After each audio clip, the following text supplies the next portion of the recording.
you left after the Iron Man match, and then you were gonna, I think you talked to WCW a little bit, but you came back in October of '96. And when you came back on TV, you did the interview in the ring that you talked about. You didn't know what you were going to do, and you re-signed. And for most of that interview, they would cut to Vince, and he was kind of doing it as if he was finding out live on air what was happening. But the way that he did it just felt like it was a big deal to him to still have Bret Hart in the WWF. Is that kind of synonymous with how close your relationship was at that time? That like that had never really been done before, like any sort of, even as a kind of part of the show, a contract re-signing taking place on the show. Well, I remember, Cowboy Bret Hart, how my start was pretty slow to begin. But I had failed that first audition, and then I remember Jim Neidhart and I wrestled in Madison Square Garden against the Killer Bees, and it's on one of my DVD sets, I think. But Jim and I wrestled the Killer Bees, and we were on second, I think, in Madison Square Garden. And Vince had never, I remember he'd never seen me wrestle. He never watched me wrestle after that first match with Dynamite. Like I got stamped wrestler kind of thing. And which is why it's so important to have a really good, opening when your first impressions are everything. I think that works in wrestling as much as anything. But I remember I had brought my dad with me to Madison Square Garden, and oddly enough, he was there to talk to Vince about how he never got paid, which he never got paid. But I didn't know what he was talking to Vince about. It was between him and Vince. And I remember that night we had such a good match with the Killer Bees. We rocked the whole building. Like we popped the roof off the building in the second match. And I just remember it was a heck of a match. And I remember we came back to the dressing room and Vince was standing there waiting for me as I came through the curtain, and he was clapping for me, and he shook my hand and he goes, "Great match." And that was the first time Vince really ever took notice of me ever. It was like I turned to be this like piece of shit that he hired that he had to kind of fade for a while. And then when I had that match, I think he was like, "Holy shit, this guy's actually pretty good." And I remember that was the first time Vince noticed me. And then I started off from there with Vince where I talked to him, but I was always very sort of intimidated by Vince. And I started having better matches. And somewhere I know when I wrestled Macho Man, when I did the Saturday Night Main Event,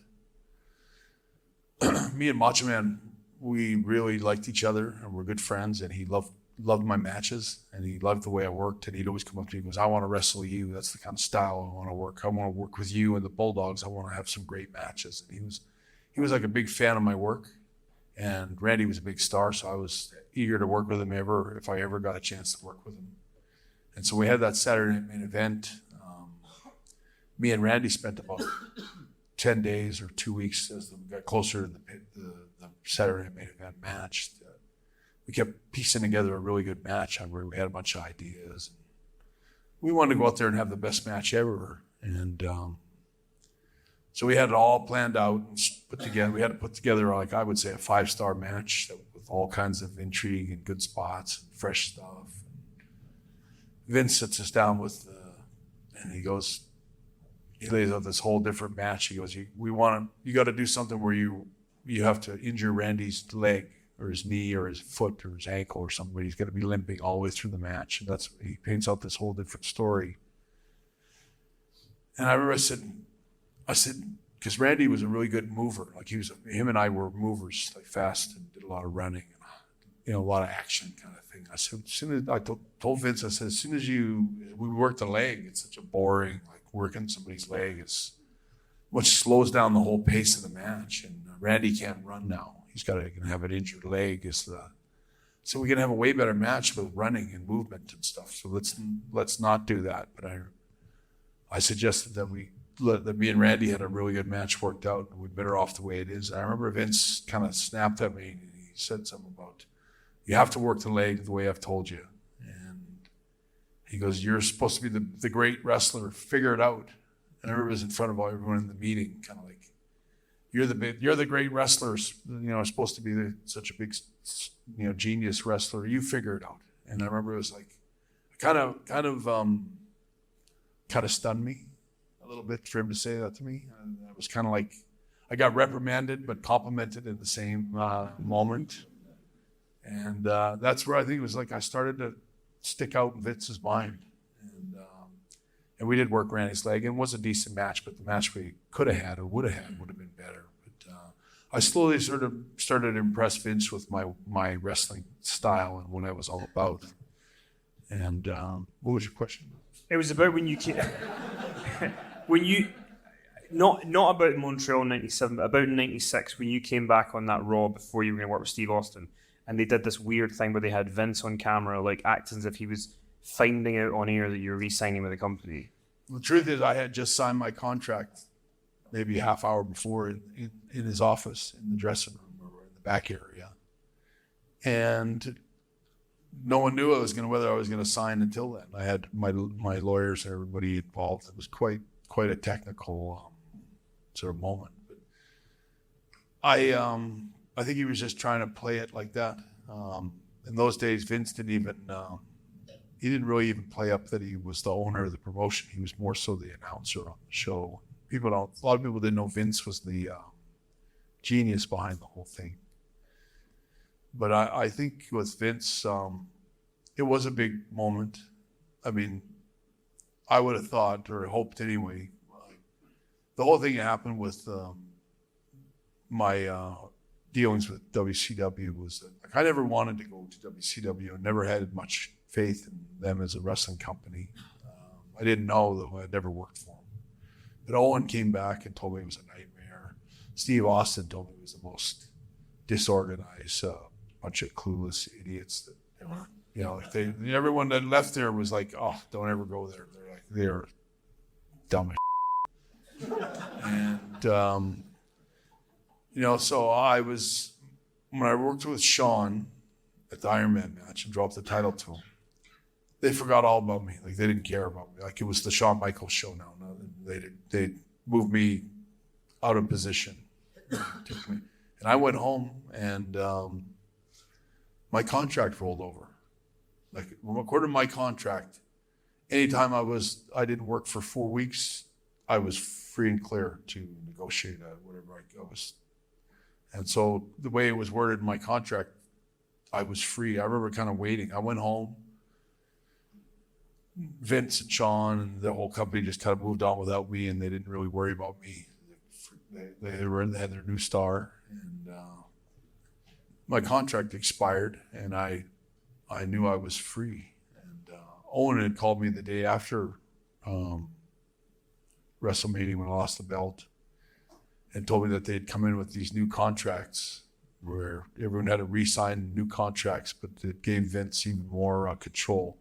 And these contracts always were like 99 for them, 1 for you, and sign it or else. And really, if you come from like some of these small wrestling promotions and wrestling companies, going to WWE's the biggest break you're going to get, and you're going to make more money there. But they make you sign contracts that are so one-sided. They own your name, they own your likeness, they own everything. They own your kids, they own your house, and you got to sign it. So you sign it. And initially, when I first signed my contract, which was in 1984, was when I first signed mine. It's in the 90s now, and it's pretty dated. Like, it's pretty. I would say those contracts were so one-sided and inappropriately unfair for the management over the wrestlers. Like, they could fire you, they can use your name, they can use your likeness. They own everything that they like I said, they own everything but your kids and your you don't have any choice. You sign them.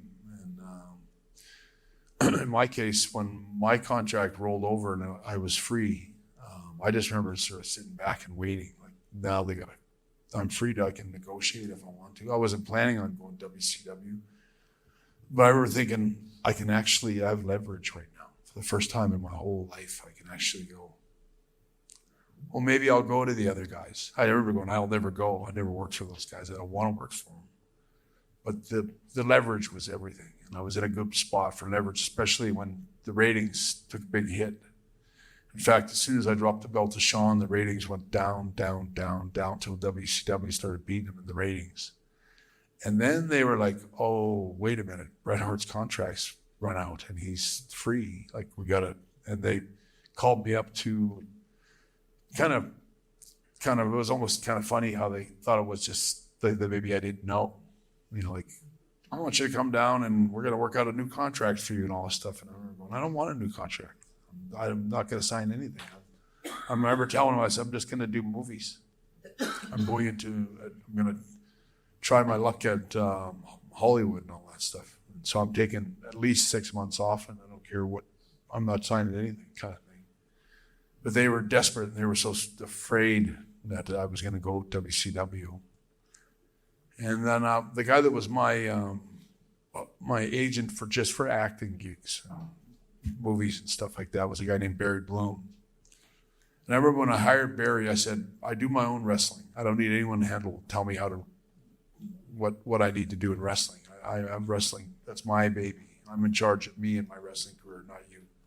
You can get me parts from movies and all that kind of stuff. But as far as wrestling goes, that's my deal.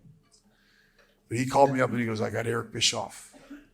He had flown me in for something else. And I remember, it's like, I don't want to see Eric Bischoff. He goes, he's here. He's in a hotel. You just got to talk to him. He just wants to talk to you. And I was like, I don't want to talk to him. And he's like, just talk to him. Can't hurt to talk to him. So I ended up having a meeting with Eric Bischoff. And he goes, what's it going to take? He goes, we want you to come to WCW. And what's it going to take? How much money? What do you want? Name your price. And I remember I thought about it and I said, I'll consider coming in. I said, I'll tell you what I want. And he said, go ahead, shoot for it. And I said, I want to be paid the exact same amount of money that Hulk Hogan's getting paid, plus 1 penny.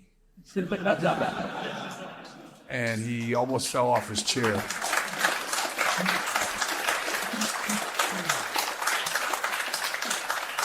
And so he goes, no, I'm serious. Give me another number. I said, that's my number. And I was like, thanks for the meeting. I'll see you guys later. And he's like, please, hey, come on. Give me something. Give me something I can go back to Ted Turner and say, you know, whatever it is, give me a number. And I was like, and I was probably making in those days, probably right around $1 million, maybe a year, maybe with about 500,000 being my salary, maybe 500,000 of my merchandise with T-shirts and all the stuff they had out of me at the time. So I remember I thought, just for the heck of it, I'll just shoot out everything. $3 million. And then the same thing, Eric almost fell off his chair and gulped and gasped it out. And I said, that's it. And I remember that was the end of the meeting. I said, I'm going to go home. And I flew home the next day. And Eric Bischoff called me the next day, and they had it down to, I think they offered me $2.5 million at that time. And then the rumors came out. I remember having to think about it, like from making $1 million a year to making $2.5 million, and having a better schedule, less dates, and all that. And Vince was kind of going with Sean, and kind of snubbed me after. Like they didn't care about me after WrestleMania that year. And so I had to start thinking about it. I still didn't want to go back for WCW. I would never have gone. But Vince called me up and he goes, I heard WCW offered you a contract. And I said, yeah, they did. And I said, he thought I already signed it. And he was like, when talking to Vince on the phone, he was like crushed, like his heart was broken. I said, I would never sign a contract without talking to you first, which I wouldn't do. I had a lot of respect for Vince, and I had a lot of respect for everything they did for me. And the last thing I wanted to do was, crap on the guys that gave me my first chance, all that kind of thing. But at the same time, it is true that I got to look out for my family first, and it's a big opportunity. And it's the bottom line. That's what you're really all about, is your family and what you can bring home to your family through the course of your career for all that. So I told him, so they told him what they offered me, and he goes, let me think about it, and I'm going to fly up to Calgary, and I'm going to make you an offer you can't refuse. And I remember it's like he flew up, met me in my house, and I remember just telling my wife and myself, kind of like, I just want, if you just give me a little bit more, it'd be great if I could get a better deal, but I don't really care what the deal is, because I'd rather stay with WWE than go to WCW, based on everything I've ever heard there. And so Vince called me, came up to Calgary, flew up, and was he was like Mr. Rogers. He couldn't have been more pleasant. And nice to everybody, shaking hands with the dog and the kids and everything. And he offers me this lifelong contract of $1.5 million a year. And eventually it was going to be, explaining how over 20 years I would make so much more than with him. You know, I really didn't even care. It got up to 1.5 and it's like, I'll take it. I don't even care. That was my leverage. I got leverage from what I got from $1 million to a little more. And I wanted to stay with WWE. So I thought I took a bullet for Vince even then, but I turned it down 2.5 and take it 1.5, which is a pretty big difference. And, you know, the truth is that once I leveraged Vince like I did and got him to sign me for 1.5, I think it was the day I signed that contract where I did that live interview, wherever it was in Fort Wayne, Indiana. They were going to set me up and screw me from that day on. Like it was all, we'll get him when the time's right. We'll just wait till the right. This guy had the nerve to ask for more money or to play leverage the two companies. And so I called up Eric and, you know, thanked him for the offer and all that stuff, but I told him I was going to go with WWE, stay with Vince. And, you know, I think that the screw job and all that was just a matter of time. It was just wait until they decided to screw me and get rid of me. And it was very vengeful.